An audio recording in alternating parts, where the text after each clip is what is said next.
Hello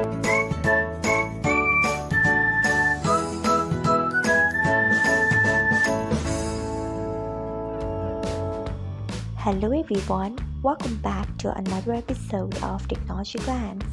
Today in this video, I'm going to guide you through how you can change who can see my read receipt to nobody on Imo HD.